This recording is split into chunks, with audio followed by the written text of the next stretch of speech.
A black girl's unexpected call to a billionaire reveals his wife is in danger. Hello everyone. Before we begin today's story, I have a small favor to ask. Please hit subscribe and turn on the notification bell so you never miss our channel's new videos. It's quick, free, and the best way to support us in bringing you more dramatic stories.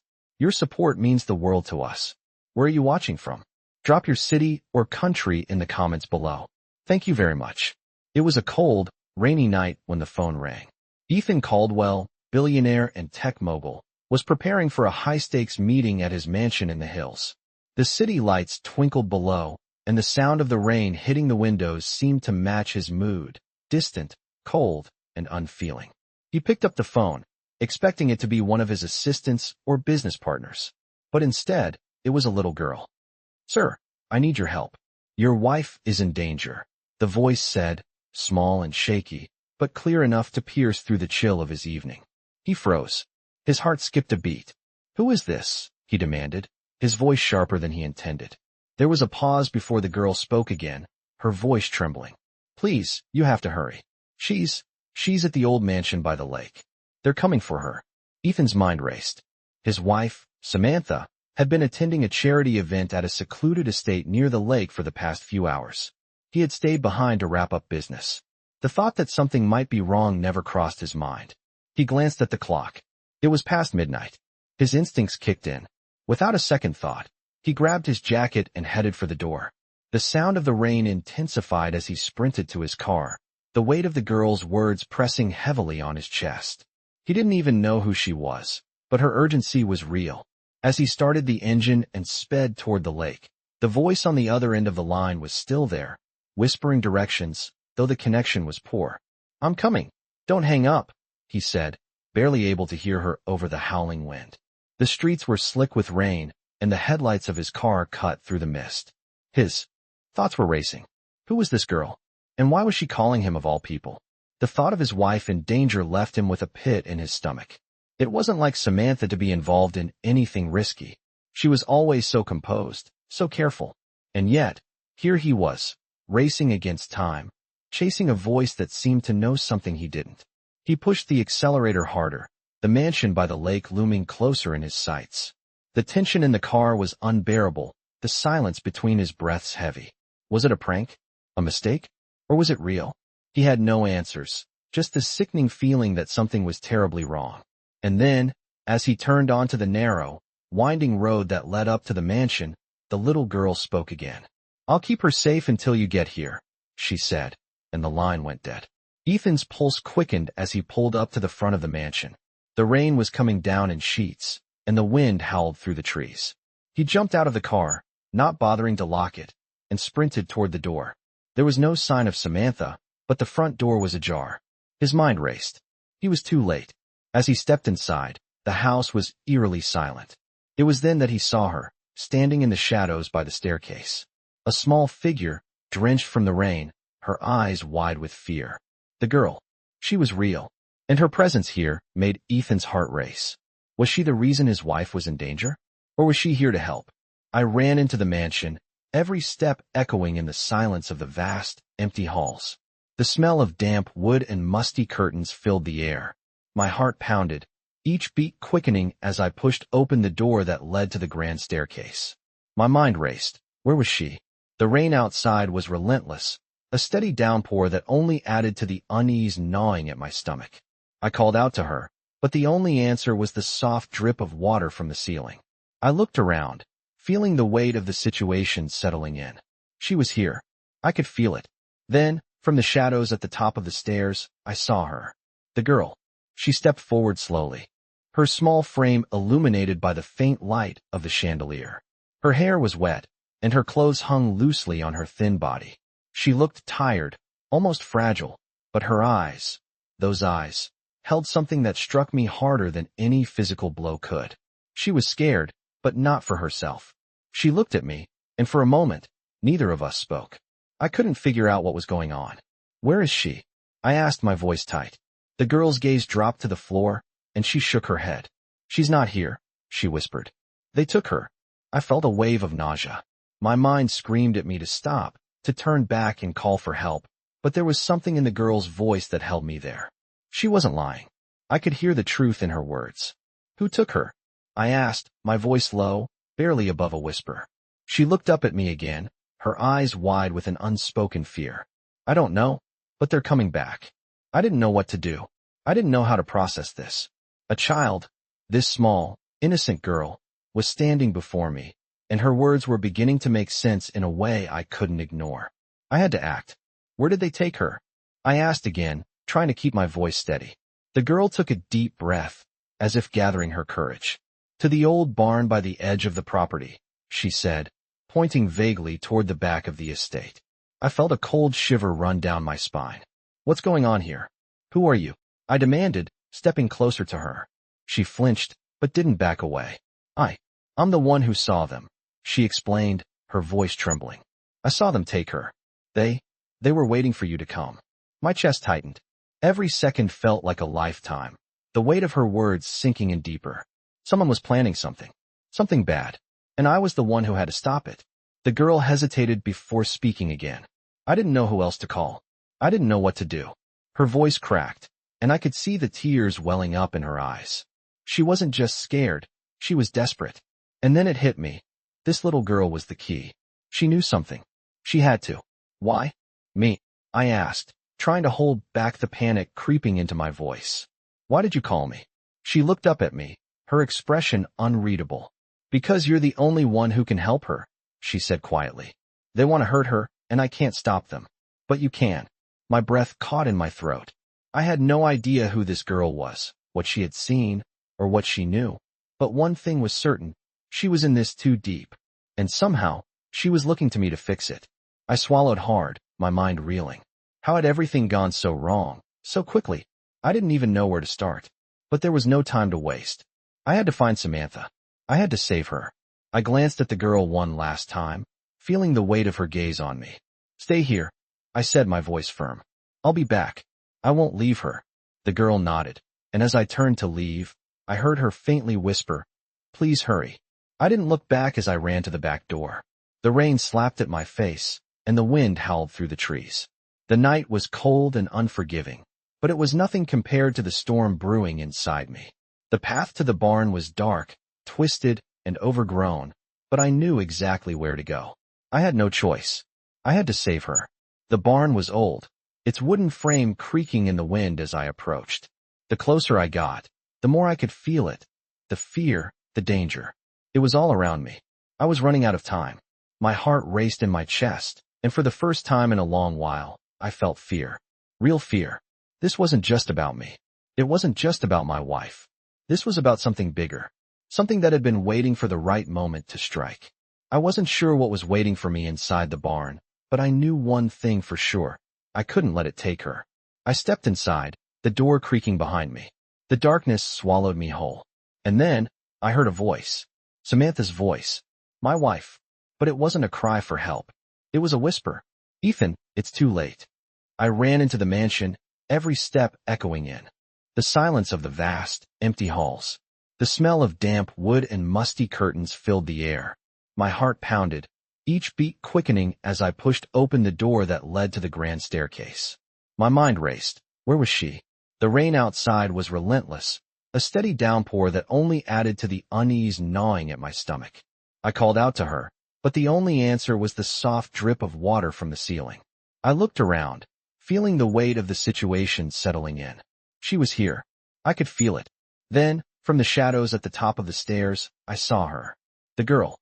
She stepped forward slowly, her small frame illuminated by the faint light of the chandelier.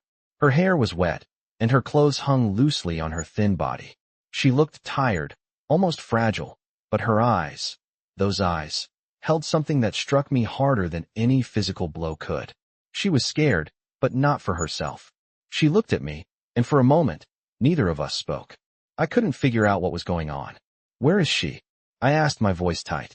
The girl's gaze dropped to the floor, and she shook her head. She's not here, she whispered. They took her. I felt a wave of nausea. My mind screamed at me to stop, to turn back and call for help, but there was something in the girl's voice that held me there. She wasn't lying. I could hear the truth in her words. Who took her? I asked, my voice low, barely above a whisper. She looked up at me again, her eyes wide with an unspoken fear. I don't know, but they're coming back. I didn't know what to do. I didn't know how to process this. A child, this small, innocent girl, was standing before me, and her words were beginning to make sense in a way I couldn't ignore. I had to act. Where did they take her? I asked again, trying to keep my voice steady. The girl took a deep breath, as if gathering her courage. To the old barn by the edge of the property, she said, pointing vaguely toward the back of the estate. I felt a cold shiver run down my spine. What's going on here? Who are you? I demanded, stepping closer to her. She flinched, but didn't back away. I'm the one who saw them, she explained, her voice trembling. I saw them take her. They were waiting for you to come. My chest tightened. Every second felt like a lifetime, the weight of her words sinking in deeper. Someone was planning something bad, and I was the one who had to stop it. The girl hesitated before speaking again. I didn't know who else to call. I didn't know what to do. Her voice cracked, and I could see the tears welling up in her eyes. She wasn't just scared, she was desperate. And then it hit me. This little girl was the key. She knew something. She had to. Why me? I asked, trying to hold back the panic creeping into my voice. Why did you call me? She looked up at me, her expression unreadable. Because you're the only one who can help her, she said quietly. They want to hurt her, and I can't stop them. But you can. My breath caught in my throat. I had no idea who this girl was, what she had seen, or what she knew. But one thing was certain. She was in this too deep. And somehow, she was looking to me to fix it. I swallowed hard, my mind reeling. How had everything gone so wrong, so quickly? I didn't even know where to start. But there was no time to waste. I had to find Samantha. I had to save her. I glanced at the girl one last time, feeling the weight of her gaze on me. Stay here, I said, my voice firm. I'll be back. I won't leave her. The girl nodded, and as I turned to leave, I heard her faintly whisper, Please hurry. I didn't look back as I ran to the back door. The rain slapped at my face, and the wind howled through the trees. The night was cold and unforgiving, but it was nothing compared to the storm brewing inside me. The path to the barn was dark, twisted, and overgrown, but I knew exactly where to go. I had no choice. I had to save her. The barn was old, its wooden frame creaking in the wind as I approached. The closer I got, the more I could feel it. The fear, the danger. It was all around me. I was running out of time. My heart raced in my chest, and for the first time in a long while, I felt fear. Real fear. This wasn't just about me. It wasn't just about my wife. This was about something bigger. Something that had been waiting for the right moment to strike. I wasn't sure what was waiting for me inside the barn, but I knew one thing for sure. I couldn't let it take her. I stepped inside, the door creaking behind me. The darkness swallowed me whole. And then, I heard a voice. Samantha's voice. My wife. But it wasn't a cry for help. It was a whisper. Ethan, it's too late.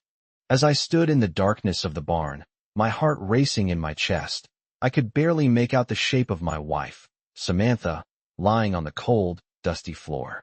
The silence was deafening, broken only by the sound of the rain pounding on the roof above.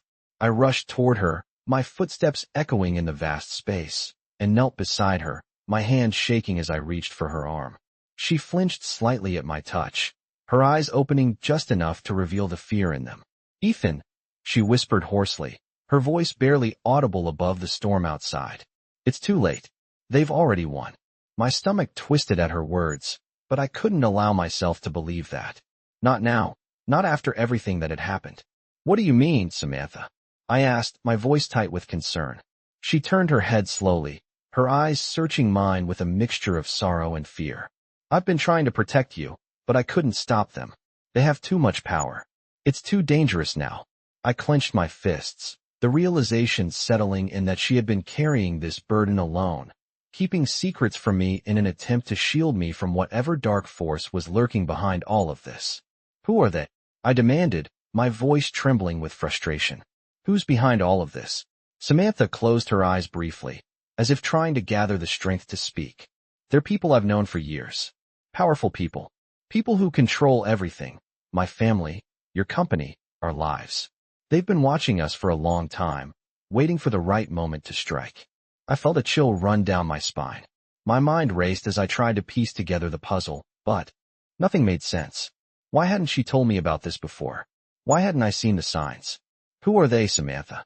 I pressed, desperation creeping into my voice. It's not just about us, she whispered, her eyes filled with tears. It's about you too. About everything you've built. They want to take it all. They want control. And I was their target from the beginning. I felt the weight of her words, the gravity of the situation sinking in deeper. I had no answers, no clear path forward. All I knew was that I couldn't lose her. Not like this. I won't let them take you, I said, my voice firm with resolve. We'll get out of here. We'll go somewhere safe. But Samantha shook her head slowly, her face pale and drawn. It's too late for that. They've already set their plan in motion. You're in danger, too. They'll come for you next. The finality in her voice left no room for argument. I felt helpless, the weight of the situation crashing down on me. But I couldn't give up. Not now. Not when I still had a chance to fix this. No, I said, my voice low but determined. We'll fight this. I won't let them destroy everything we've worked for. I glanced at the girl who had helped me earlier, the one who had called me in the first place. She was standing by the door, watching us quietly, her small figure barely visible in the dim light. I had almost forgotten she was there, caught up in the whirlwind of emotions that had taken over. She stepped forward, her voice cutting through the tension in the room. You can't do it alone, she said softly. You'll need help. More than just yourself. I turned to her, my mind racing. Who are you? Why are you helping us? The girl looked up at me, her expression calm but resolute. Because I know what they're capable of. And I know what they're after. I've seen it before. And I won't let them take you, either. Her words hung in the air, and for the first time, I felt a flicker of hope. Maybe we weren't as alone in this fight as I had thought. Maybe there was a way out after all. But I knew one thing for sure. I couldn't do this without her. What do we need to do? I asked, my voice steady. The girl's gaze never wavered as she looked at me. We need to stop them before they get to you, she said. Before they get to anyone else. There's only one way to do that, and it's going to take everything you have. I nodded, determination setting in. I didn't know how we were going to do it, or what it would take, but I knew we had to try. For Samantha. For our future. I looked down at her, her eyes closed now, exhausted. We're going to get through this, I said, more to myself than to anyone else. We have to. The girl nodded slowly, a quiet understanding passing between us. Together, we would face whatever came next. We didn't have a choice. We had to fight. The storm outside seemed to intensify, but I could feel something changing in the air. A shift, a flicker of hope in the darkness. It wasn't over yet. It wasn't too late. I stood over Samantha, watching her sleep, or at least I hoped she was asleep. The storm outside had subsided, but the silence inside the mansion felt heavier than the rain. The girl, the one who had warned me about the danger, was sitting by the door, her eyes fixed on us, but she remained silent. I had no idea who she was or why she was so determined to help us. But I was beginning to think that without her, we wouldn't make it out of this. My mind raced, considering the next steps. Samantha had been right about one thing. It was too late for us to just walk away from whatever was coming. They were already here, lurking in the shadows, waiting for the right moment to strike. But I wouldn't, let that happen. Not if I could stop it. The girl stood up slowly, moving toward me without a word. Her presence was calming, though I still didn't understand how she knew so much. What do we need to do next?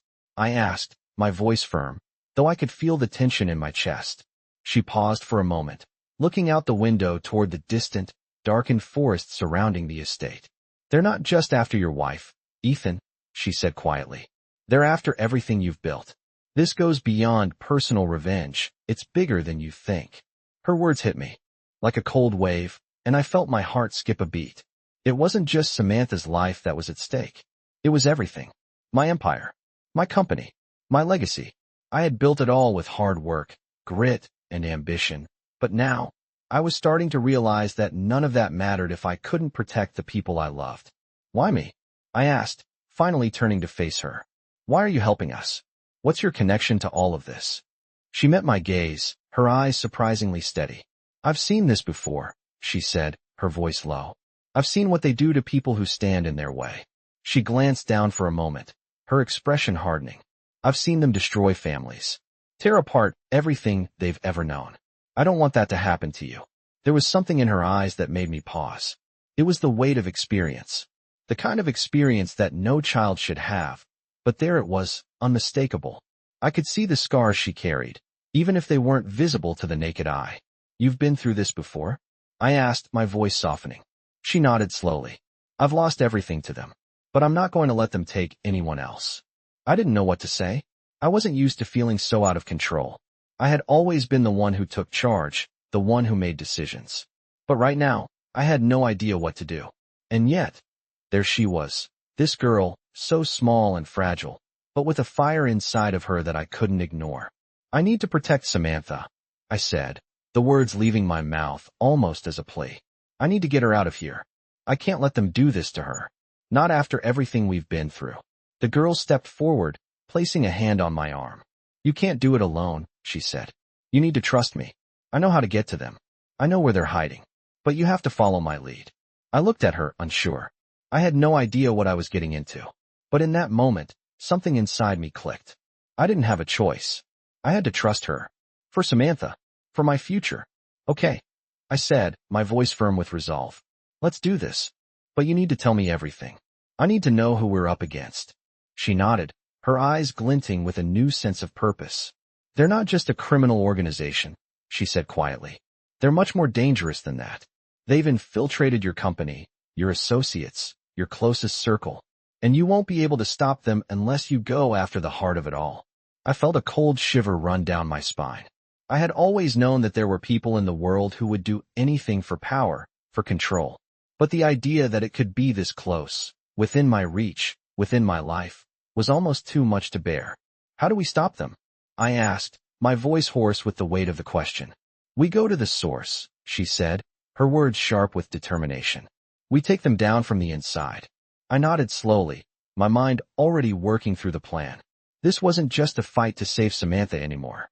It was a fight to save everything I had built, everything I had worked for. And this time, I wasn't going to back down. Together, we would stop them. Together, we would fight back. The girl turned and walked toward the door, her small figure disappearing into the shadows of the mansion. "Are you ready?" she called back over her shoulder. I followed her, my heart pounding with the certainty that what came next would change everything. "Let's do it," I said, my voice steady now. "We'll take them down." With that, I stepped into the unknown, ready for whatever came next. Because this time, I wasn't going to lose.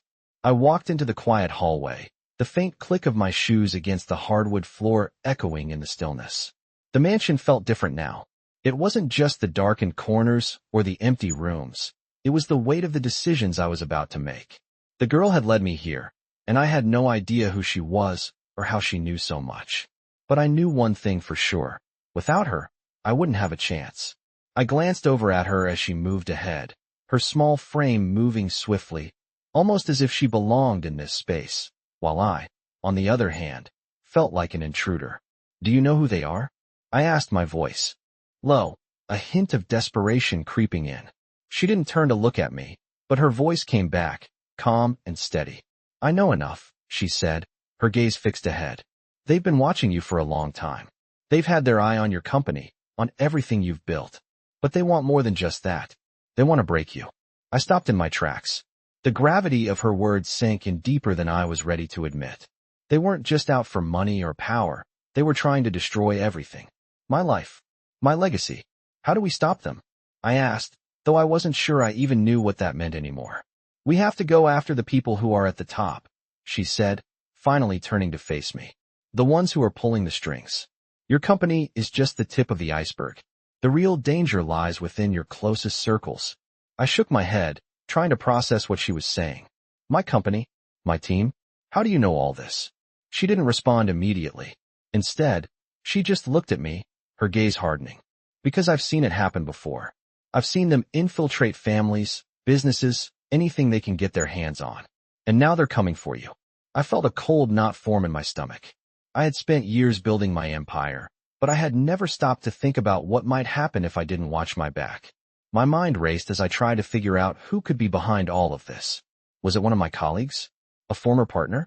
The more I thought about it, the more questions piled up and the fewer answers I had. "So what's the plan?" I asked, the urgency in my voice growing stronger. She stepped closer, her eyes never leaving mine. We go to the heart of it. We expose the truth. We take them down from the inside. I felt the weight of her words settle over me. This wasn't just a fight to save Samantha. It was a fight to save everything. How do we even begin? I asked, feeling the helplessness in my chest. We start by getting the right people on our side, she said, a hint of determination in her voice. We need to gather intel, get everything we can on them. Then, we go after their biggest asset, their secrecy. I nodded slowly, trying to wrap my head around it. This was bigger than I had ever imagined, but there was no turning back now.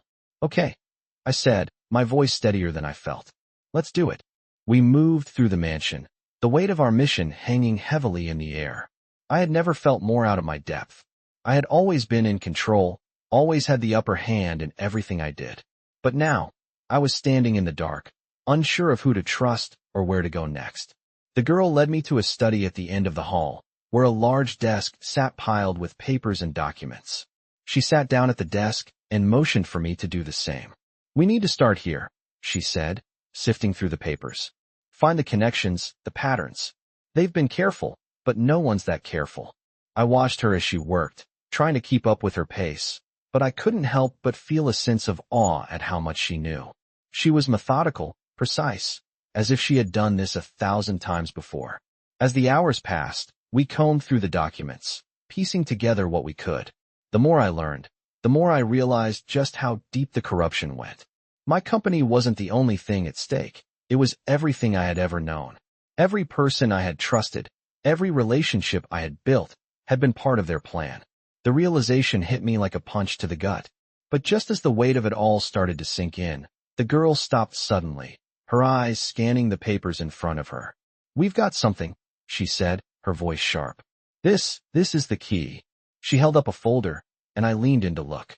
Inside were documents detailing a series of transactions, all linked to a company I had once worked with. It was all there, names, dates, and connections I hadn't even considered. They've been using your own company to launder money, she said, her voice steady. And they've been doing it right under your nose. My heart dropped. How had I not seen this? How had I let them get this far? I took the folder from her hands, my mind racing as I looked through the pages. Everything was right there, in black and white. The evidence was undeniable. We can take them down, I said, my voice stronger now, filled with a new sense of purpose. But we need to act fast. The girl nodded. We will, but you need to be ready. Once we go public with this, there's no turning back. I didn't hesitate. I'm ready. The stakes had never been higher, and there was no room for mistakes. But with the girl by my side, I felt like we might actually have a chance. Together, we would take them down. We would expose the truth, and we would make them pay for everything they had taken from us.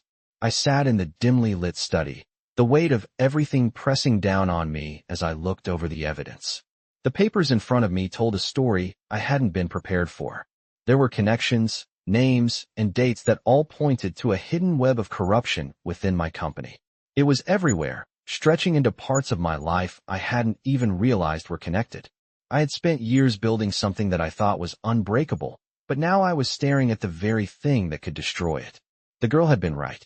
She knew exactly what was going on, and her insight was invaluable. But there was more to it. I could feel it. She had seen this before. She knew how this game was played. I turned to her, the quiet urgency in my voice. We have to move quickly. The longer we wait, the harder it will be to stop them. She didn't hesitate. I know. We're already behind. But there's one more piece to this puzzle. We need to find the person pulling the strings. The one who has been orchestrating all of this from the start. My mind raced as I processed her words. Who was the mastermind? Who had the power to do all this without me noticing? I thought about the people I had worked with over the years, the board members, the executives, the partners. But there was one person who stood out in the back of my mind. My old mentor, someone I had trusted completely. But what if he was involved? What if he had been the one behind everything? I looked at the girl. I know who it is, I said, my voice tense. It's Marcus Halstead. He was the one who helped me build the company in the beginning. But after everything that's happened, I'm not sure I can trust him anymore. The girl nodded, her expression unreadable. We'll have to confront him. We don't have much time. I stood up, my hands shaking as I made the decision. Then we go to him. Now. We quickly gathered the documents and evidence we had collected, preparing for the next step. I didn't know if Marcus was involved, but I couldn't take the chance. He had always been like a father figure to me, but now I had to face the possibility that everything I had built might be a lie. I couldn't let that happen. I couldn't let him destroy everything. The girl led me through the mansion, moving quickly and decisively. She had a plan, and I was starting to trust her more and more with each passing moment. We made our way out of the back door and into the night, the cool air brushing against my face as we walked toward my car. I could feel the weight of the situation settling in. This wasn't just about saving my wife anymore. It was about saving my future, my legacy. And the person who might be behind it all was someone I had trusted for years. "Are you sure about this?" I asked the girl, my voice low. She glanced over at me, her expression calm. "We don't have a choice. If we don't stop him now, it will be too late." We arrived at Marcus's office, a sleek, modern building in the heart of the city. I had been here so many times before, but tonight it felt different. Everything felt different. The girl and I entered through the side door, slipping past the guards unnoticed. As we made our way down the hallway toward his office, I could feel my heart pounding in my chest. What if I was wrong? What if Marcus wasn't the one behind all of this? But deep down, I knew that the answers I was looking for were right here. I pushed open the door to his office, the familiar scent of polished wood and expensive leather filling my nose. Marcus was sitting behind his desk, as calm and collected as ever. When he looked up and saw me, his expression didn't change. "Ethan," he said, his voice smooth. "I didn't expect to see you here." I took a deep breath, trying to steady myself. "We need to talk, Marcus," I said, my voice steady. "I think you know why." Marcus's eyes flickered for just a moment, a brief, almost imperceptible shift in his demeanor. But it was enough. "What's this about?" he asked, his tone cool. "I'm done playing games," I said. "You've been behind all of this, haven't you? You've been manipulating everything from the start. You've been using me, using my company, to build your empire while I've been blind to it all." Marcus's face remained impassive, but I could see the shift in his eyes. For the first time, he seemed a little less certain. "You don't know what you're talking about, Ethan," he said, his voice low. "You're letting your emotions cloud your judgment." "No," I shot back. "I'm not letting anything cloud my judgment. I'm seeing things for what they really are." The girl stepped forward, her presence unshakable. "You can't hide behind your lies anymore, Marcus," she said, her voice firm. "We know what you've been doing, and we're not going to let you get away with it." Marcus's eyes flickered with a hint of recognition, and for a moment, I thought I saw something like fear in his gaze. But it was gone in an instant, replaced by his usual calm. "You think you can just walk in here and accuse me of things like this?" he said, leaning forward in his chair. "You have no idea who you're dealing with." I stepped closer, my anger rising. "I know exactly who I'm dealing with. You've been pulling the strings all along. And it's over." There was a long, tense silence. I could feel the weight of the moment pressing down on me. This was it. The truth was out, and there was no going back. Marcus's expression hardened, but I saw a flicker of something else, something I couldn't quite place.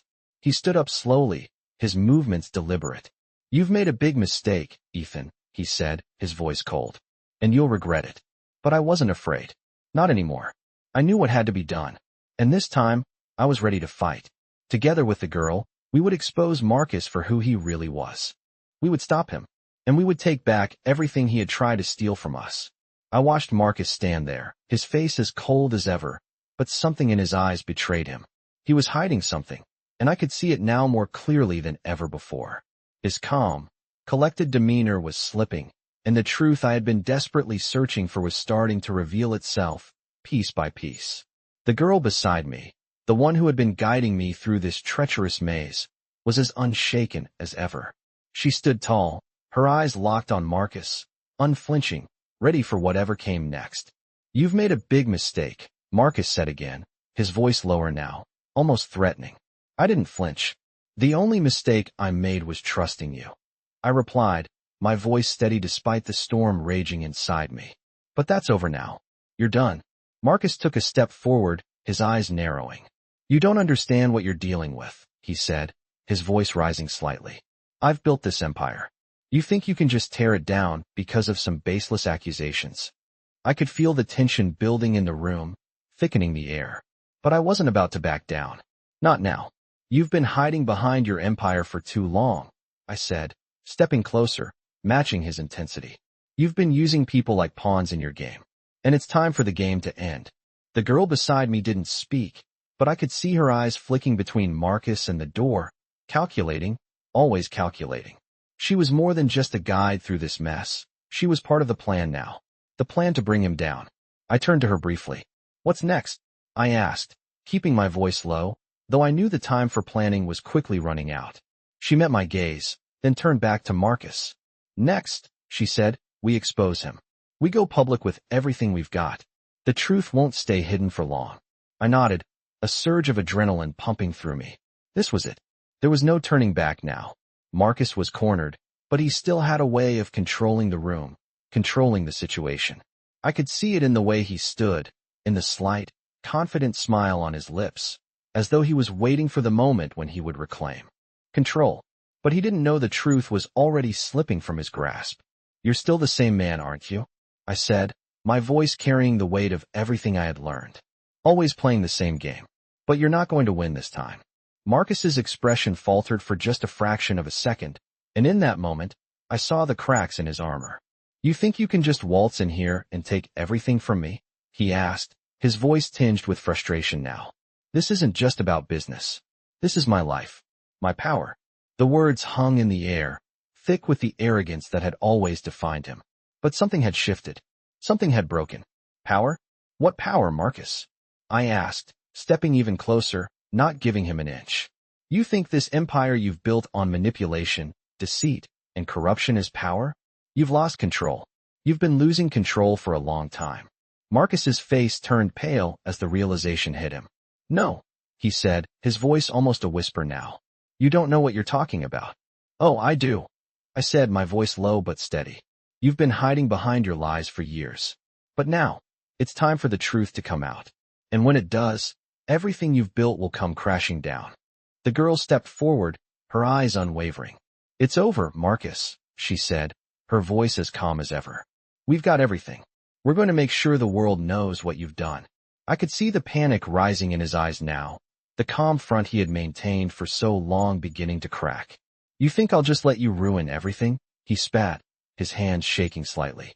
I'll destroy you first.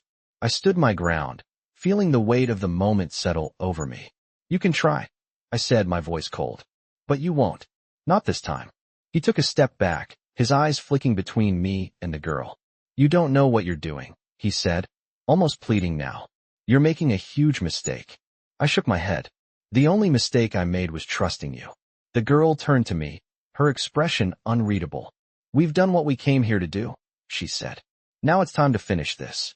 She reached into her bag and pulled out a flash drive, holding it up for Marcus to see. This is all the proof we need, she said. The world will know the truth, and your empire will crumble. Marcus looked at the flash drive, his face paling further. No, he whispered, almost too quietly for us to hear. But it was too late. The truth was already out there, and there was no escaping it. I turned to the girl, feeling a sense of finality wash over me. Let's go, I said. She nodded, and we walked out of the office, leaving Marcus behind. His empire had fallen, and the truth had won. It had taken everything I had, my trust, my beliefs, my empire. But in the end, we had brought him down. The storm outside had passed, and for the first time in what felt like forever, the air seemed a little bit lighter. I could finally breathe. The fight was over, and we had won. I walked out of Marcus's office, the weight of the last few hours pressing heavily on my chest. The girl walked beside me, her silence more powerful than words. I could feel the shift in the air, the finality of the moment settling in. We had done it. We had exposed him. But even as we stepped away from the building, I couldn't shake the feeling that there was more to this. The feeling that the victory, however sweet, was incomplete. The girl glanced at me, her eyes steady. We're not done yet, she said quietly, as if reading my thoughts. I turned to her, a question on my lips, but she held up a hand. I know you think it's over, but this is only the beginning. I stopped, my heart pounding in my chest. What do you mean? She looked at me, her gaze unwavering. You've taken down one piece of the puzzle, but there's still so much more left to uncover. The people Marcus was working with didn't just vanish. They're still out there, and they're going to want revenge. Her words hit me like a punch to the gut. I had hoped that with Marcus exposed, the fight would be over. But now, I could see the truth of what she was saying. This wasn't just about Marcus. It never had been. It was about a network, a shadowed force that reached far beyond my company, beyond Marcus's influence. I felt a cold shiver run down my spine. What do we do now? I asked, the urgency rising in my voice. The girl met my gaze and nodded. Now, we make sure they know we're coming for them. We don't stop until we've exposed every last one of them. I knew she was right. I couldn't let the people behind Marcus's empire go free. Not when they had hurt so many and had been behind the destruction of so many lives, including my own. We had to finish this, once and for all. The girl and I made our way to the car, the plan already forming in my mind. It wasn't just about taking down Marcus anymore. It was about making sure no one else fell victim to their twisted game. We couldn't afford to wait. We needed to act fast. We needed to find the others, the people who had been hiding in the shadows. As we drove through the night, my mind kept racing, piecing together the connections, trying to figure out where we would find the next clue, the next lead. It felt like a race against time. We couldn't afford to slow down, not when the stakes were this high. The girl spoke up again, her voice calm and steady as ever. We need to reach out to the others who've been affected by this. The ones who've seen what Marcus has done, the ones who have been silenced. They're the key to exposing the rest. I nodded. How do we find them? We'll start with the people who worked for Marcus, she said. The ones who left before all of this went down. They'll know what's going on behind the scenes. They'll have the information we need. I couldn't argue with that. I had to find the people who had witnessed the lies, the manipulation, the destruction. They were out there, and I had to find them. We reached the first contact early the next morning. A former employee of Marcus's, a man who had been one of the first to leave when things started to unravel. His name was David, and he had worked as one of Marcus's senior advisors before he quit. When we met, he looked cautious, wary, his eyes scanning the street as if he were afraid of being followed. I don't know what you want from me, he said, his voice low. I walked away a long time ago. I want nothing to do with Marcus or his mess. The girl stepped forward, her voice firm but respectful. We're not here to drag you back into it, David, she said. We're here because we need your help. We need to know what Marcus has been hiding, what he's really been doing.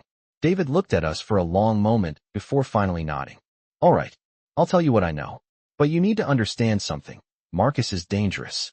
He's more powerful than you think. And if you go after him, you're not just going to be dealing with him. You'll be dealing with a lot of people who won't hesitate to destroy you. I felt the weight of his words, but I couldn't back down now. Not after everything we'd uncovered. I know, I said, but we're going to stop him.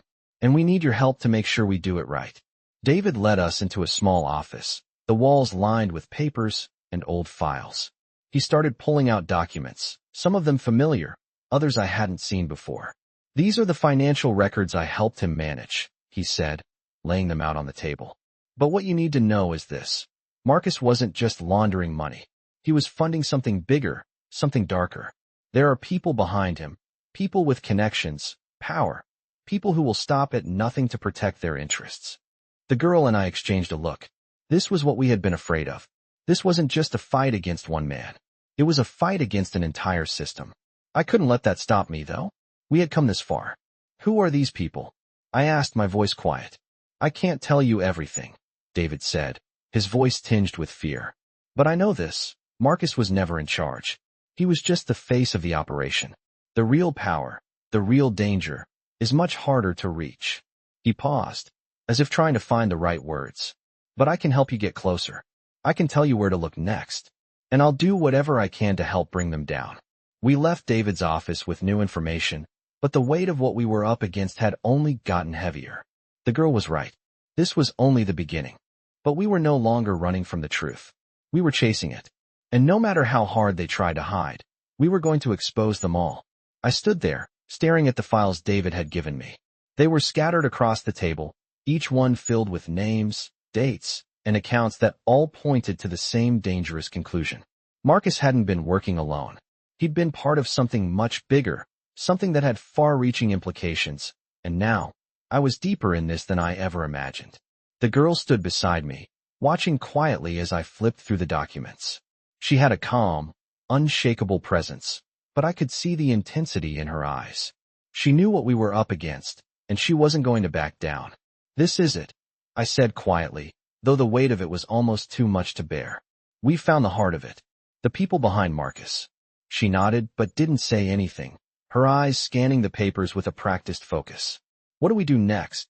I asked, my voice low, but the urgency was clear. "We go to the source," she replied, her voice steady. "We get to the people at the top, the ones who are pulling the strings. Marcus was just their pawn." I felt a surge of frustration. "But who are they? How do we get to them? We're just two people. We don't have the resources to fight this kind of power." She turned to me, her expression unflinching. "It's not about resources. It's about information. We know who they are now. We have the evidence. We just need to expose them." I looked at her, taking in her words, trying to process everything. She was right. We had what we needed to bring them down. It wasn't going to be easy, and it wasn't going to be fast, but we could do this. "So where do we start?" I asked. She didn't hesitate. "We reach out to the others who are still in the dark. There are people who know what's going on, people who have been silenced for too long. We need to find them and make them speak." It felt like a heavy burden, but it also felt like the only way forward. I nodded, taking a deep breath. "Let's do it," I said, my voice filled with resolve. The next few days passed in a blur. We moved carefully, reaching out to former employees, former associates, anyone who might have been close enough to Marcus and his operations to know what had really been happening. Some of them were too scared to talk, others didn't want to get involved. But there were a few who were willing to step forward. Each person we spoke to revealed another layer of the truth, another piece of the puzzle that had been hidden from the world for so long. It was becoming clear that Marcus wasn't just a part of this. The people behind him had been operating in plain sight, manipulating everything from the shadows. They were people I never would have suspected. People close to me. People I had trusted. "We're getting closer," the girl said one night as we sifted through the new information we'd gathered. "But there's one more step. We need to go public. We need to make sure the world knows what Marcus and his people have been doing." I stopped, my heart pounding. "You're right," I said. "But how do we do that? How do we expose them without risking everything?" "We can't worry about the risks anymore," she said, her voice firm. "This is bigger than you, bigger than me. It's about stopping them before they do any more damage." I nodded, feeling the weight of her words. This wasn't just about revenge. It was about justice. It was about making sure they never hurt anyone again. "You're right," I said again, my resolve hardening. "Let's go public. Let's make sure the truth is known." The next day, we made our move. We leaked the information. We reached out to journalists, to investigators, to anyone who could help us spread the word. The response was immediate. The story broke like wildfire, spreading across the media in hours. The world was starting to see the truth. Marcus's empire was crumbling, and with it, the people who had been pulling the strings. It felt like a victory, but I knew it wasn't over. Not yet. There were still people out there who would stop at nothing to protect their secrets. As the news coverage continued, we kept working, digging deeper, finding more pieces of the puzzle. The girl was always there, her mind sharp, her focus unwavering. I knew she was more than just a guide. In this fight, she was a part of it, and I had come to trust her completely. It wasn't just about Marcus anymore. It was about everything they had built. It was about exposing the corruption that had poisoned everything. It was about rebuilding what had been broken. "We've done good," I said one night, as we sat in silence, watching the news reports unfold. "But it's not over. There's more to this." The girl nodded, her eyes distant. "We're getting closer. But we still have to be careful. The people at the top won't go down without a fight." I looked at her, my mind racing.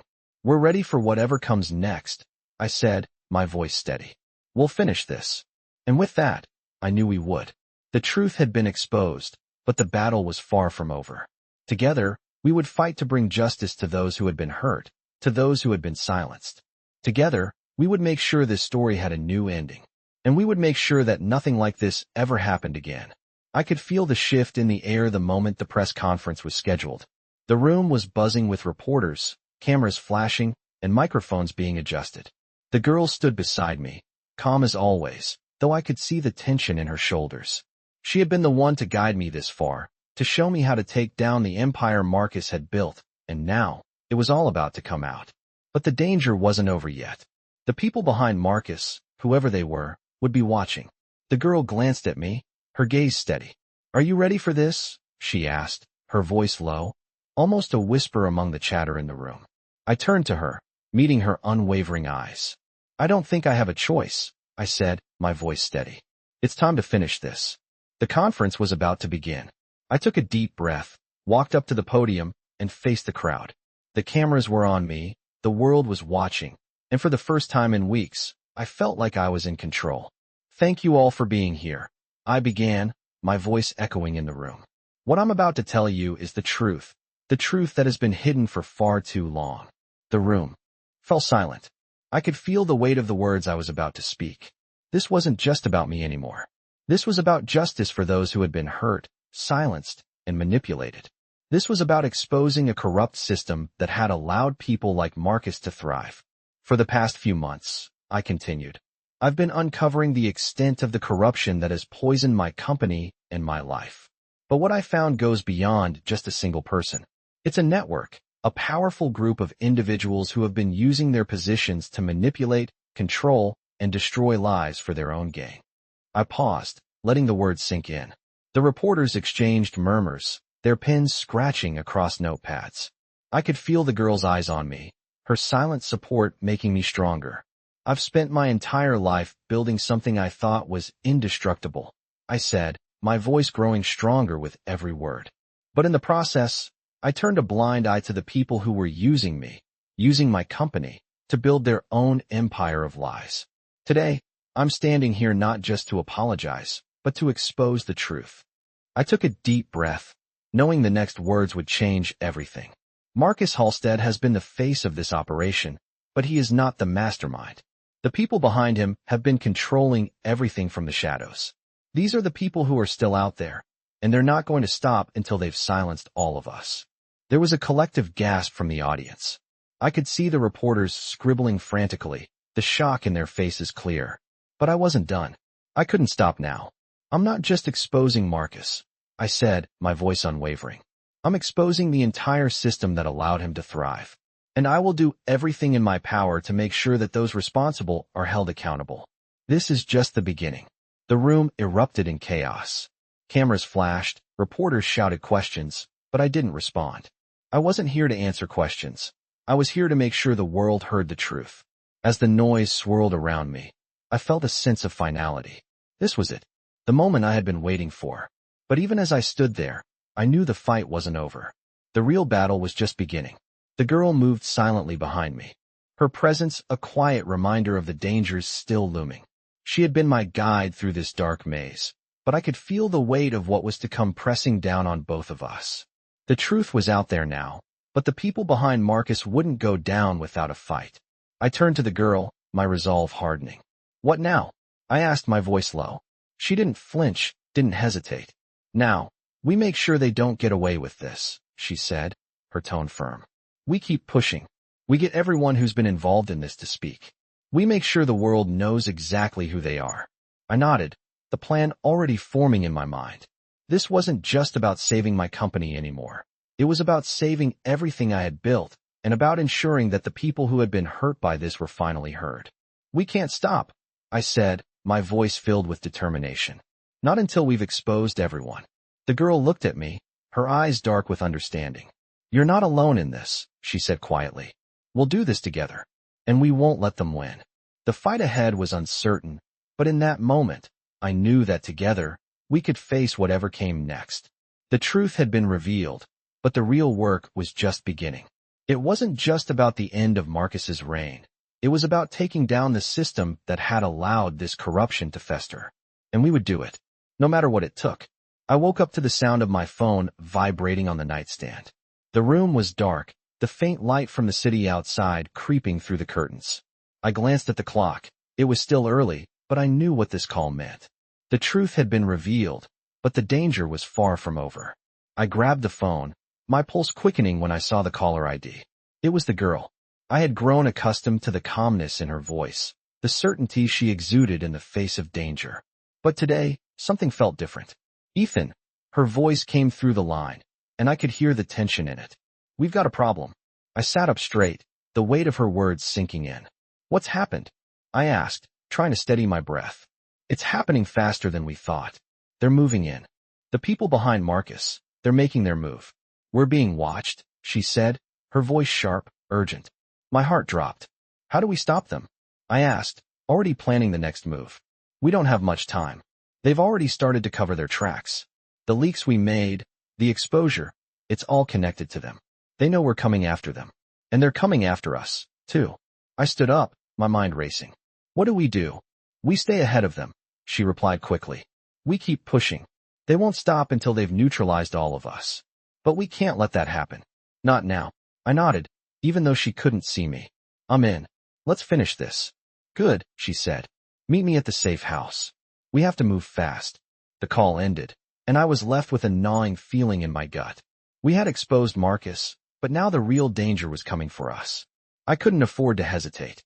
I grabbed my jacket, quickly dressed, and left my apartment, the cold air hitting my face as I stepped outside. The streets were still quiet, the city just beginning to wake up, but I felt the weight of the hours ahead pressing on me. Every decision from here on out could change everything. I drove to the safe house in silence, the weight of everything hanging over me. The girl was right. This wasn't just about Marcus anymore. This was about making sure no one else fell victim to the shadowed empire that had controlled our lives for so long. When I arrived, she was already waiting outside, her posture as tense as ever. We don't have much time, she said, as soon as I stepped out of the car. They've already made contact with some of our sources. We need to go deeper. We need to hit them where it hurts. Where do we start? I asked, the urgency in my voice matching hers. We track down their next move, she said. There's one more piece of the puzzle we need to find. A person who has the key to everything. I nodded, knowing that our fight was far from over. This wasn't just about revenge anymore. It was about ensuring that they couldn't continue to manipulate the system they had built. Who are we looking for? His name is Jonathan Green, she said. He's the one behind the curtain, the one funding all of this. Marcus was just the frontman. Green's the one pulling the strings, and he's been working in the shadows for years. I took a deep breath, my mind quickly processing the new information. Where do we find him? We don't, she replied. Not yet. We have to follow the trail. The people he's working with, the contacts he's made. They're the key. We worked through the night, tracking down leads, calling in favors, piecing together fragments of information that had once seemed disconnected. The girl was relentless, each move calculated, each step leading us closer to our goal. It felt like a race against time. Every second counted. The more we learned, the more I understood just how far this network went.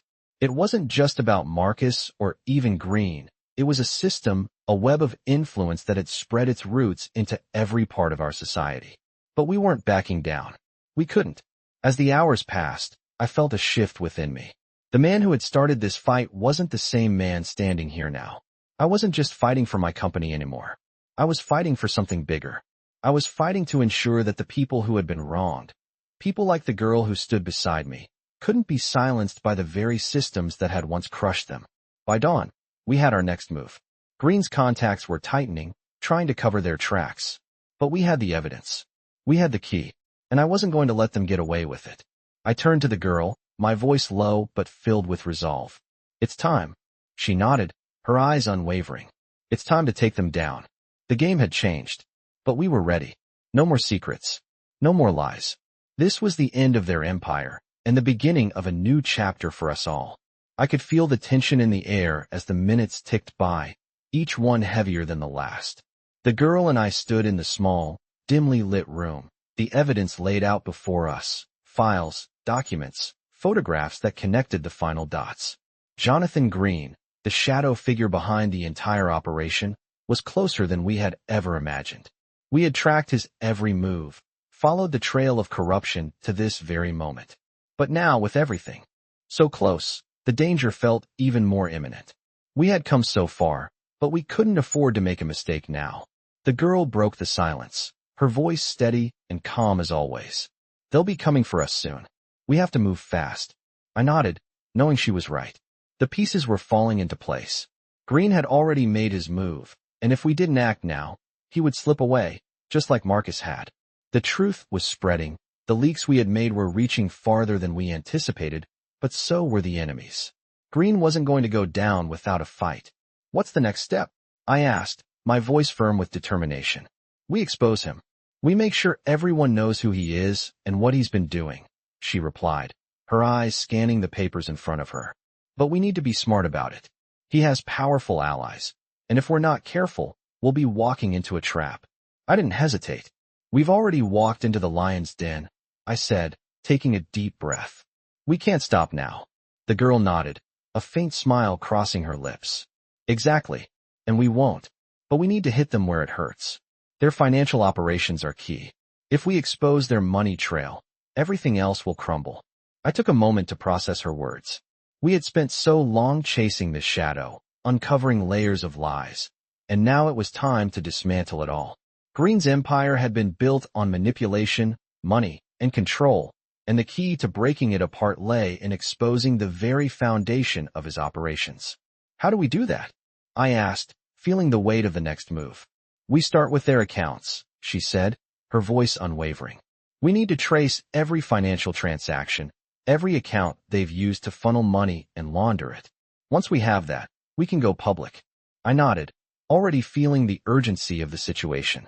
It was a massive task, but we had no choice. The truth had to come out. I could feel it deep in my bones. If we didn't expose everything now, we would be letting Green slip away into the shadows again. We spent the next few hours working tirelessly, digging through the financial records we had uncovered. The girl led the charge, her mind sharp and focused as she pulled up the records, matching names with accounts, transactions with people. It was a painstaking process, but we had no time to waste. As the hours passed, the pieces began to fall into place. Each document, each piece of evidence, pointed to Green's connections, the powerful figures who had been backing him. This was it. This was how we would bring them down. We have it, the girl said, breaking the silence. I looked up from the papers, my heart pounding in my chest. We have everything we need, she continued. We can expose him, and the whole network will collapse. I stood up, a surge of adrenaline rushing through me. Let's do it, I said, my voice resolute. We go public now. We can't wait any longer. The girl nodded, and we moved quickly.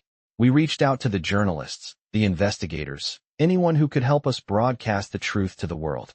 It was time for Green to be exposed for who he really was. The man behind the curtain, the one who had been pulling the strings all along. As the news started to spread, I could feel the weight of what we were doing. This wasn't just about clearing my name. It wasn't just about stopping Marcus. This was about taking down a system of corruption that had been built on lies and deceit. The girl stood beside me as we watched the headlines unfold, the story gaining traction with every passing minute. But as the news spread, so did the danger. I could feel the eyes on us, the pressure building. Green's people wouldn't take this lying down. They would come after us. But I was ready. We had come too far to back down now. The girl's presence beside me was a reminder that we weren't alone in this. We had each other, and together, we were unstoppable. It's not over yet, I said, my voice steady but full of urgency. They'll try to fight back. They'll try to silence us. The girl turned to me, her eyes dark with understanding. But we won't stop. Not until we've taken them all down. As we watched the chaos unfold on the news, I knew that the fight was far from over. This was just the beginning of something much bigger. And I was ready. Together, we would tear down the empire Green had built, piece by piece, until there was nothing left but the truth. The storm was just beginning, but we were no longer running. We were fighting back. And this time, the truth would win. I stood in the dimly lit room, the silence hanging heavy as the girl and I processed the latest turn of events. The information we had exposed was spreading fast, but with it, the threats were growing clearer. Green's allies were circling, preparing to fight back in ways we hadn't anticipated. I could feel the weight of everything pressing down on me. The fight for justice, the responsibility to finish what we had started. But the one thing I knew for sure was this. I couldn't back down. I wouldn't. The girl, ever calm, stood by my side, her gaze sharp as she scanned the incoming reports. They're moving faster than we thought, she said, her voice quiet but laced with urgency. They won't just let this slide. You've exposed Green, but now they're going to retaliate. I nodded, clenching my fists. The stakes had never been higher. Green wasn't just a businessman. He was a ruthless operator, a master of manipulation who would do anything to maintain his power. He had allies everywhere, People who would stop at nothing to protect him and the empire he had built. We need to move, and we need to move now, I said, the words coming out more firmly than I felt. We've got the truth on our side, but we don't have much time before they come for us. The girl didn't flinch, her resolve unshaken. We've been prepared for this, she replied. They'll try to shut us down, but we can't let them. Not when we're this close. We had gathered enough evidence to take Green down, but we were missing one critical piece. His most trusted ally, someone who had remained hidden in the shadows, pulling the strings behind the scenes. We couldn't just expose Green. We needed to expose everyone who had been involved in this web of corruption. We need to find the person who's been helping him, I said, frustration lacing my voice. We need to go after the source of the power. The girl nodded. I know, but it won't be easy. This person is good at covering their tracks. We'll have to get creative. The weight of the situation pressed heavily on me. We had come so far, but now we were being forced into a race against time. Every moment we wasted was one more moment that gave Green's people a chance to regroup and strike back. I knew we couldn't afford to wait. Let's get started, I said, determination flooding my voice. Where do we begin? We start with the people Green trusted the most, she said, stepping forward, her eyes narrowing in thought. We'll need to reach out to the ones who worked closely with him. People who have been silenced, pushed aside, or who have left his side. They'll know what's been going on, and they'll know where the money is. We moved quickly, following leads and reaching out to people who had been close to Green's operations. Each step we took felt like we were walking a tightrope, but we had no choice. We had to find the source, the person who had enabled all of this to happen. We couldn't stop until we had the full picture. The girl's calm, focused presence was a constant reassurance as we navigated through the web of deceit. I had come to rely on her instincts, her ability to see through the layers of lies, and her steady guidance in the midst of the chaos. As we reached out to former associates of Green, we began to piece together the final parts of the puzzle. A name emerged, Michael Dunn. He was the last piece of the puzzle, the person who had helped Green build his empire, the one who had remained untouchable. We need to find him, I said, my voice tight. He's the key to everything. I know where he is, the girl said. I've been tracking his movements for weeks. Where? I asked, a sense of urgency rising in my chest. He's been hiding out in an old industrial complex on the outskirts of the city, she replied. It's been abandoned for years, but that's where he's been keeping a low profile. We had the location, but I knew getting to him wouldn't be easy. Michael Dunn was dangerous, and he wouldn't go down without a fight. But we had no choice. This was the only way to truly bring down Green and the network that had supported him. We gathered what we needed and made our way to the complex. The streets were quiet as we drove through the city, but I could feel the tension building between us. This was it. This was the moment when everything would either fall into place or crumble to dust. When we reached the complex, we parked a few blocks away, the shadows of the buildings surrounding us as we made our way toward the entrance. The girl moved silently beside me, her steps as quiet as a whisper in the night. This is it, I whispered. We have to be careful. She nodded, her face calm. But there was a flicker of something, an intensity that told me she knew just how dangerous this moment was. We reached the entrance, the metal doors rusted and worn with age. The girl pulled out a set of tools, expertly working on the lock as I kept watch. We had no idea what we were walking into, but we couldn't afford to waste any more time. The door clicked open, and we slipped inside, the darkness enveloping us. The complex was eerie, quiet, and abandoned. But I knew that Michael Dunn was somewhere in here, waiting for us. And whatever happened next, we were going to expose him for the criminal he was. This was the end game, the final chapter in a long battle that had started with a simple, unexpected phone call. But now, standing in the darkness of the complex, I knew that the fight was far from over. We were ready, and we would not stop until we had exposed the full truth. I stood at the edge of the industrial complex, my heart pounding as I looked at the girl beside me. We had come this far, through lies, betrayal, and danger, but now, everything was on the line. Michael Dunn, the last link in the chain, was just ahead of us, and I knew that once we confronted him, there would be no turning back. I glanced at the girl, her face steady, as if she had already faced worse and come out on top. Are you ready for this? I asked, my voice tight. She looked at me with a calmness that sent a shiver down my spine. "It's not about being ready," she said softly. "It's about doing what's necessary." She was right. We had no choice. We had to stop Michael, expose him, and make sure that his empire, his network of corruption, came crashing down. The stakes had never been higher. I pushed the door open, and we stepped into the dark, cavernous space. The air was thick with the smell of dust and decay, and the only sound was the echo of our footsteps as we moved deeper into the complex.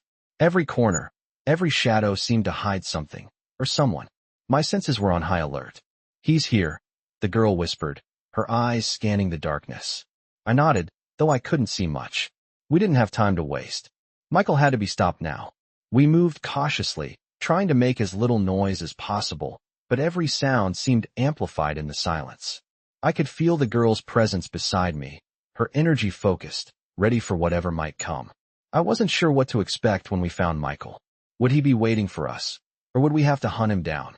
I wasn't sure what was scarier, the fact that he could be lurking in the shadows or the fact that I was about to confront a man who had been behind everything I had fought to protect. As we rounded a corner, the faint sound of a door opening caught my attention. My pulse quickened. The girl stopped and motioned for me to stay quiet. She moved forward slowly, her movements graceful and precise. I followed her lead, inching toward the source of the sound.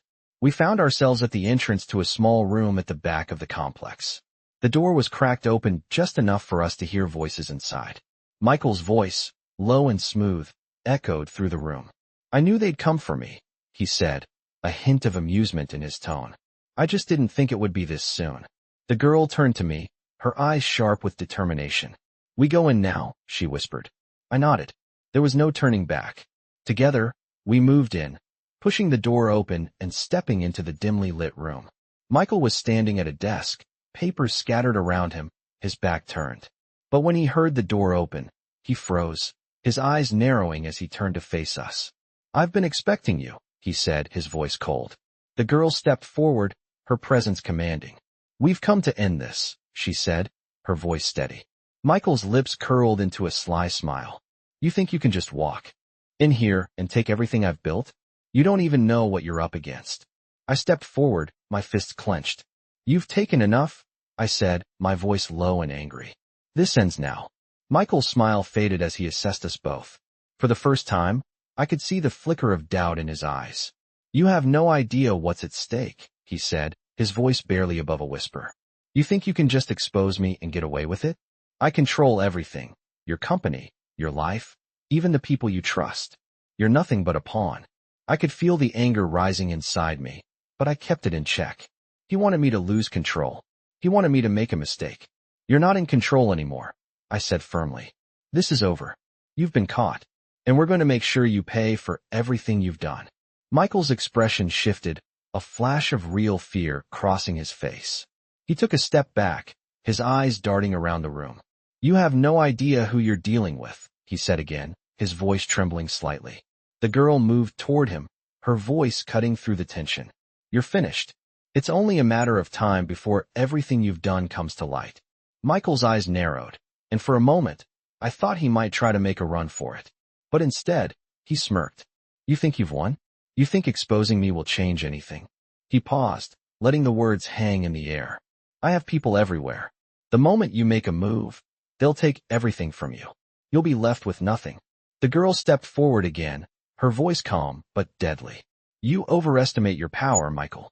We've already taken the first step, and you're not walking away from this." Michael's eyes flickered with something like panic now. He turned to look around the room, searching for something, but it was too late. We had him cornered. The girl looked at me, nodding once. "It's done," she said. And just like that, the moment of truth had arrived. We had exposed the heart of the operation, taken down the mastermind, and now, Michael was going to face the consequences of everything he had done. I felt the weight of the past few months lift off my shoulders, but there was no time to celebrate. The fight was far from over. We still had a long way to go before we could truly say we had won. But for the first time in a long while, I felt a glimmer of hope. We had taken back control, and we were ready to finish what we had started. I stood in the silence of the abandoned warehouse, the echoes of Michael's final words still lingering in the air.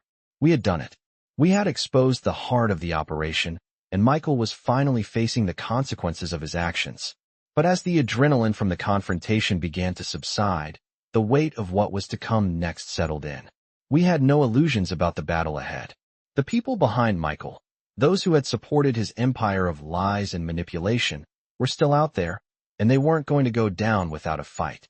The girl stood beside me, her eyes scanning the room, always alert, always prepared. "We've made a dent," she said, her voice calm, steady. "But it's not over. This is just the beginning." I nodded, my mind racing with the implications of her words. We had exposed one piece of the puzzle, but the web of corruption stretched far beyond Michael, beyond Marcus, beyond anyone we had encountered. This wasn't just about taking down a few bad actors. It was about dismantling an entire system that had been in place for years. A system that had reached its tendrils into every part of our lives, into everything we had built. "So what's next?" I asked, my voice low, filled with a quiet resolve. The girl turned to face me, her gaze sharp, unwavering. "Now we take down the rest. The ones who are still pulling the strings. They won't go down easily, but we know who they are. We've been tracking them." My chest tightened. This was what I had feared all along. This wasn't just about us anymore. It was about something much bigger. The people behind this network had been operating in the shadows, using their power and influence to manipulate everything. And now, we were in the crosshairs. I couldn't let them win. Not after everything we had fought for. "Where do we start?" I asked. The girl's eyes flickered for a moment as she thought, her mind working quickly. "We start with the money," she said, her voice unwavering. "Follow the financial trail. They've been laundering money for years, moving it through shell companies, fake accounts. If we follow the money, we'll find them." I nodded, the plan clear in my mind. We had already exposed Michael's financial dealings, but we needed to go deeper. We needed to track every transaction, every account, every movement of money. It would be a long, difficult process, but we had no choice. We couldn't afford to let these people slip through our fingers. As we began working, the weight of the task ahead settled over me. This wasn't just about revenge. It wasn't just about righting the wrongs that had been done to us. It was about justice, about ensuring that those who had been hurt, those who had been destroyed by this system, were heard. As the hours passed, the girl and I worked in tandem, each piece of evidence building on the last, each lead pulling us closer to the heart of the operation. The more we uncovered, the clearer it became that this was no ordinary conspiracy. This was a network of power, wealth, and corruption that had touched every corner of our society. But there was still one piece of the puzzle left to uncover. The man at the top, the one who had orchestrated everything from the shadows. "We need to find him," I said, my voice firm, my determination solidifying with each passing moment. The girl nodded, her expression hardening. "We will," she said. "But we need to be careful. He's the one who's been pulling the strings all along, and he's not going to let us expose him without a fight." The hours stretched into days as we continued to follow the financial trail, speaking to former associates, digging deeper into the accounts, the shell companies, the investments. Every lead we chased brought us closer to the truth. And then, finally, we had it. A name. A connection. The mastermind behind everything. His name was Alexander Reed. He had been a shadow, a ghost in the background, pulling the strings without ever revealing himself. But now, we knew who he was, where he was. And we were ready. "We have him," I said, my voice low, filled with a sense of finality. "It's time to end this." The girl didn't say anything at first, just met my gaze, her eyes burning with the same resolve I felt. "We've come this far," she said quietly. "We can't stop now. We have to bring him down." I nodded. "And we will." We had uncovered the truth. Now it was time to expose it for the world to see. It wouldn't be easy. It wouldn't be without danger. But we had come this far, and we weren't going to stop until Alexander Reed, the man who had pulled the strings of this entire network, was brought to justice. As we made our plans to confront him, I could feel the weight of everything that had led us to this moment. The countless hours of work, the risks we had taken, the lives that had been shattered, all of it had led to this. And I wasn't about to let Reed escape. He would face the consequences of everything he had done, and we would make sure of that. The girl turned to me as we finalized our plan, her eyes filled with quiet determination. "We're ready," she said. "This ends now." And in that moment, I knew she was right. This was the final chapter, the last step in a journey that had begun with a simple phone call. And we were going to finish it. Together. I could feel the weight of the moment settle in as the sun dipped below the horizon. We had tracked Alexander Reed to a remote location, a private estate hidden deep in the countryside. It wasn't just any estate. It was the heart of the operation, the place where all the deals had been made, where Reed had built his empire from the shadows.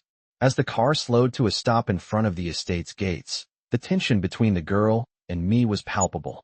We both knew that this was it, the final confrontation. The end of a journey that had started with a single phone call and had led us through deception, betrayal, and danger. I could see the determination in the girl's eyes. She had been with me through every step of this fight, and now, she was just as committed as I was to seeing it through to the end. "We need to be careful," she said quietly, her voice low but firm. "Reed won't go down without a fight. He'll have security, allies, anyone he can use to protect himself." I nodded, my jaw tight. I had seen the kind of power Reed wielded, and I knew just how far he would go to maintain it. "I'm ready," I said, my voice steady. "We've come this far. We're not backing down now." She glanced at me, a slight but approving nod. "Good," she said. "Let's make sure we finish this." We got out of the car and approached the gates, which were slightly ajar. It seemed almost too easy, as if Reed was waiting for us, daring us to come closer. The estate was surrounded by thick trees, and the air was still, the only sound being the crunch of gravel beneath our feet. I felt the weight of everything on my shoulders. This wasn't just about stopping one man. It was about stopping an entire network of corruption, one that had hurt too many people, including those I loved. "We're getting close," the girl said, her voice low, as we neared the main house. "We need to move fast. The longer we stay out here, the more likely it is they'll notice us." I nodded. Every instinct I had told me to move quickly, to strike while we still had the element of surprise. We crossed the front yard and moved toward the back of the house, where a large set of glass doors led into a spacious lounge.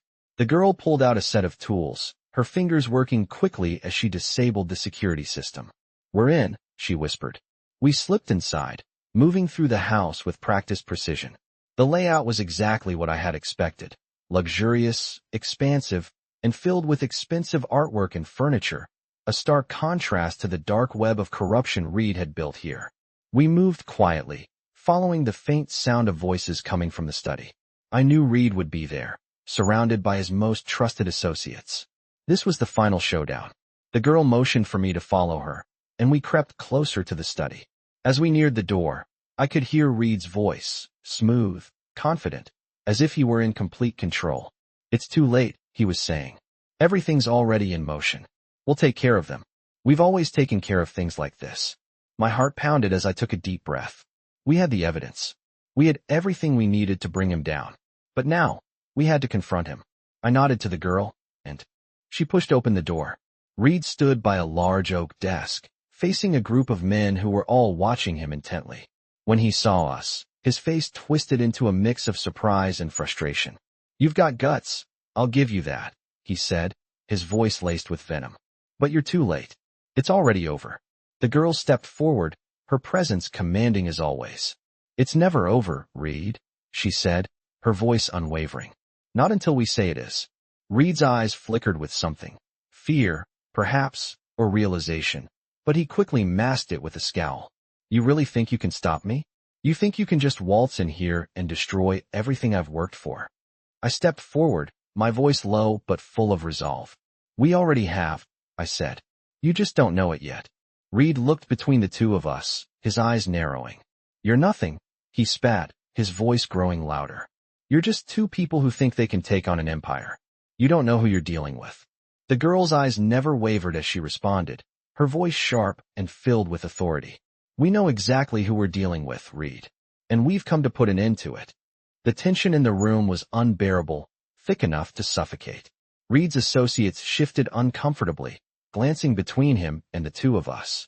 It was clear that they were starting to realize the truth. They were trapped. "You can't just walk in here and think you'll win," one of them muttered, standing up. "We'll destroy you first." But the girl was already ahead of him. In a blur of motion, she grabbed a small device from her pocket and clicked a button. Suddenly, the lights in the room flickered, and the doors slammed shut, locking us inside with Reed and his associates. The girl turned to me, a cold smile on her lips. "Now we finish this." Reed's face went white. He knew the game was up. The truth was out, and there was nowhere for him to hide. As the minutes passed, we prepared to expose everything. Every dirty secret, every illegal deal, every person who had helped Reed climb to power. But there was still one thing left to do: bring him to justice. It wasn't going to be easy. It wasn't going to be quick. But this was the beginning of the end for Reed. The girl and I weren't just fighting for revenge. We were fighting for everything he had stolen. And I knew, in that moment, we were going to win. I stood there, the weight of the moment pressing down on me as the room pulsed with tension. The girl and I had finally cornered Reed, exposed his network, and made our move. But as I looked at him now, his face twisted with anger and fear, I realized this wasn't over. It was never going to be as simple as taking him down. There were still too many layers of corruption, too many people hiding in the shadows. The truth we had uncovered was only the beginning, but bringing it to light was the hardest part. Reed, once the mastermind behind the operation, was now nothing more than a prisoner in his own empire. I could see the panic creeping into his eyes as he realized the magnitude of his failure. "You think you've won?" he spat, his voice shaking with rage. "This is just a small part of a much bigger game. You can't stop what's already in motion." The girl stepped forward, her presence calm, but unyielding. "It's over, Reed," she said, her voice cutting through the noise. "You've been exposed. The people you've hurt, the people you've used, they'll have their justice." Reed sneered, his eyes darting around the room, as if looking for an escape. But he knew, as did we, that there was no way out. His empire had crumbled, and with it, his control. He had underestimated us, thinking we would be easily defeated, but we were prepared. "You think you can control everything," I said, stepping forward, my voice steady. "But the truth can't be controlled. You can't run from it anymore." His face contorted with anger. "You don't understand," he hissed. "There's more at play here than you'll ever realize. You've only scratched the surface." I could feel the tension in the room escalate, the weight of his words hanging in the air. But the girl was right there beside me, her unwavering presence a reminder that we were not backing down. "Maybe we don't understand everything," she said, her voice calm. "But we understand enough. We've exposed you, and we're going to make sure you pay for everything you've done." The words were final. Reed's face twisted, but for the first time, I saw fear. Not just the kind of fear someone feels when they realize they've been caught, but the kind of fear that comes when you know there's nowhere to hide. He knew the walls were closing in. His empire had been built on secrets and lies, and now it was falling apart, piece by piece. But as his bravado crumbled, something else became clear. The girl was right. There was still more to uncover. Reed wasn't the only one behind all of this. He had been the front, the face of the operation, but there were others still in the shadows, still working to cover their tracks. "You're not done," Reed spat, his voice full of venom. "There are people, powerful people, who will make sure you regret this." I stepped closer, my voice low but firm. "We're not afraid of them. We've already taken down the ones who matter, and we'll take down anyone who stands in our way." The girl turned to me, her eyes sharp with determination. "The fight isn't over, but we've won this battle," she said. "We have the evidence, the truth, and that's more than enough to bring them all down." Reed remained silent, his chest heaving as he processed the reality of the situation. He had underestimated us at every turn, thinking he could control everything with money and influence. But in the end, it was the truth that had dismantled him. It had been a long, hard road to get here, but now, the girl and I were on the brink of finishing what we had started. Reed was just the first step. The truth about his network, his operation, was out there, and now it was time for the world to see it. We had the power of the law on our side, and we had the truth on our side. There was no escape for Reed now. "You won't get away with this," he said, though his voice was weak. "You think you can just expose me and walk away? You think the world will believe you?" The girl's eyes hardened as she looked at him. "The world already knows," she said. "It's only a matter of time before the rest of your empire falls apart." I nodded in agreement, turning to face the door. "It's over, Reed," I said, "and you're not going to stop it." As we left the room, I felt a sense of finality wash over me. It wasn't just about bringing Reed down anymore. It was about exposing the people who had hidden in the shadows for too long. It was about justice for those who had been hurt, for those who had been used by people like Reed. The fight was far from over, but we had already made a difference. The battle was shifting in our favor, and now we had the momentum. The truth had been revealed, and nothing would ever be the same again. I sat in the back seat of the car, my mind racing as we sped through the city streets. The girl was beside me, her expression as focused as ever. We had come a long way from the first moments of this journey, from the shock of the phone call to the moment we had finally brought Reed down. But even with him exposed and his network unraveling, there was still so much left to do. The truth was out, but the world wasn't ready to face it. People like Reed didn't just disappear. They fought back, and I knew that, as sure as the sun would rise, we would be dealing with their retaliation. We need to stay ahead of them, the girl said, her voice cutting through the tense silence. They'll come after us next, and they'll try to destroy everything we've worked for. We have to keep moving. I nodded, my jaw tight. What's the plan? We keep pushing, she said, her gaze never leaving the road ahead. We need to make sure that everything we've uncovered goes public. We need to make sure the right people hear the truth. And we need to make sure they can't erase what we've done. It was all so clear to me now. It wasn't just about taking down one man. It was about exposing the entire system that had allowed people like Reed to thrive. It was about making sure that this kind of manipulation, this kind of corruption, could never happen again. We had the evidence, we had the truth, but now we needed to make sure it couldn't be swept under the rug. We've got everything we need, I said, my voice steady. But we need to make sure we have the right people in our corner. We can't do this alone. The girl glanced at me, a faint smile playing at the corner of her lips. We never have been alone. You've had me every step of the way. But it's time to take this to the people who can do something about it. I could feel the weight of her words settle in. The fight was bigger than either of us had imagined. There were people out there, powerful people, who would stop at nothing to protect what they had built. And that made this more dangerous than anything we had faced so far. Let's go, I said, my voice filled with determination. It's time to finish this. The girl nodded, and we drove in silence for a while longer, both of us lost in our thoughts. But I could feel it, an electric charge in the air, the weight of everything about to unfold. It wasn't over yet, not by a long shot. When we reached our destination, a quiet office building on the outskirts of town, I could feel the tension in my chest tighten even more. We had to act fast. There was no room for hesitation. We couldn't let anyone get ahead of us now. This is it, the girl said as we pulled up in front of the building. Once we go in there, there's no turning back. You ready? I met her gaze, the resolve in my eyes matching hers. I'm ready. We stepped out of the car and walked toward the building, the weight of the world on our shoulders. But as we walked inside, there was a sense of clarity in my mind, a sense of purpose that had carried me through everything that had come before. This was it. The last piece of the puzzle was in place. We made our way to the office on the top floor, where a small team of journalists had agreed to meet us. The girl led the way, her steps measured, confident. I followed closely behind, my heart pounding in my chest. This was it, the final moment. We entered the office, and the door clicked shut behind us. The journalists were already waiting, their eyes sharp, their pens poised to write. The girl wasted no time. She opened the folder she was carrying, pulling out the stack of documents that would expose everything. This is everything, she said, her voice steady. This is the truth about what Reed, and the people behind him, have been doing. The world needs to know.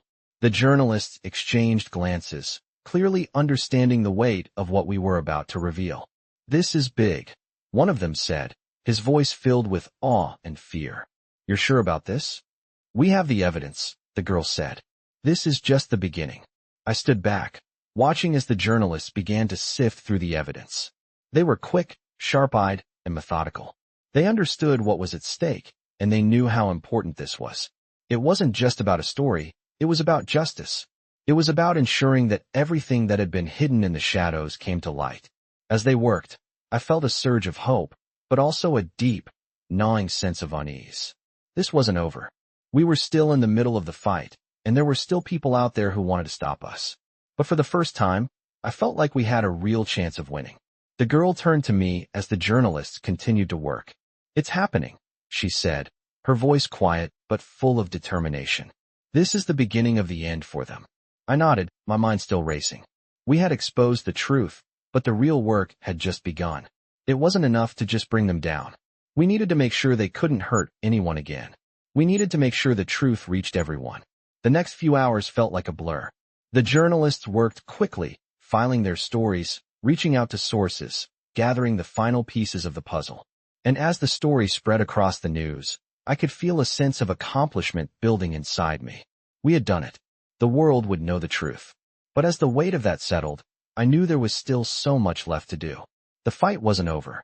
It would never be over until we had torn down the entire network that had allowed people like Reed to operate in the shadows. But for the first time in a long while, I felt like we were on the right path. The truth was out, and nothing would ever be the same again. I sat at the desk, the weight of the last few weeks settling in. The phone call that had started it all, the investigation, the revelations, it was all coming to an end. The girl was across the room, looking out the window at the city below. The skyline had changed in my mind, the same way everything else had changed. What had once been a world of power, manipulation, and control was now a world of possibility, of redemption. We had exposed the truth. We had taken down the corrupt empire that had tried to destroy us. But as the dust began to settle, I realized that the fight was never just about taking down Reed or exposing his network. It was about reclaiming what was ours. It was about justice. It was about making sure that the people who had been hurt, who had been used by the system, could finally find peace. The girl turned to me, her face calm, but her eyes sharp. "It's over," she said, her voice steady. "We've done everything we set out to do." I nodded, but I knew it wasn't really over. The world had seen the truth, but the consequences of everything we had uncovered would ripple outward. There would be fallout. There would be people who wouldn't go down quietly. But for the first time in a long time, I felt like I had control again. "We did it," I said, my voice soft but full of a quiet satisfaction. "We stopped them." The girl's expression softened for the first time in what felt like forever. "We did," she agreed. "But it wasn't just about stopping them. It was about making sure this doesn't happen again." I stood up and walked over to the window beside her, looking out at the city. The light of the new day made everything seem brighter, more hopeful. There was a weight to the air now, one that came with change. The world wasn't perfect, and there was still so much work to do. But the truth was out, and that made all the difference. The girl had been my guide through all of this, showing me the way when I couldn't see it. She had been the one to remind me what mattered, even when everything seemed like it was falling apart. And now, we were standing on the other side, together. "What happens now?" I asked, my voice low, filled with the unspoken question of what came after all of this. "Now," she said, her voice steady, full of resolve. "Now we move forward. We rebuild. We make sure that the truth stays out there, and that the people who were hurt have a chance to heal. We make sure that those who did this are held accountable, and that it never happens again." I looked at her, the weight of her words sinking in. She was right. The fight was never truly over. It was just a new beginning, one where we would have to stay vigilant, stay true to the values that had brought us here. I took a deep breath, the future stretching out before me, uncertain but full of possibility.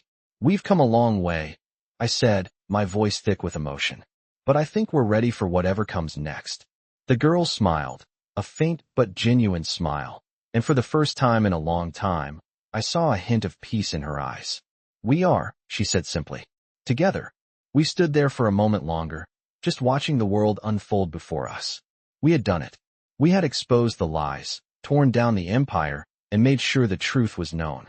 The world had changed, and we had changed with it. It wasn't just about revenge or power. It was about making sure that justice was served, that the people who had suffered had a chance at redemption, and that we could live in a world where the truth wasn't buried beneath corruption. The girl turned to me, her gaze steady and unwavering, the same way it had always been. "We've done the hard part," she said. "But now we have to make sure the world doesn't forget what happened. We have to keep fighting for what's right." I nodded. "We will. We're not done yet." As the sun rose over the city, casting light on the world that had once seemed so dark, I knew that we were ready for the next chapter. The fight for justice had only just begun, but now, we had the strength, the truth, and the will to make sure that nothing like this could ever happen again. We had exposed the system, torn it down, and stood together through it all. And we weren't stopping now. The future was ours to shape, and with the girl by my side, I knew we could take on whatever came next. We had won this battle, but the war for a better world was far from over.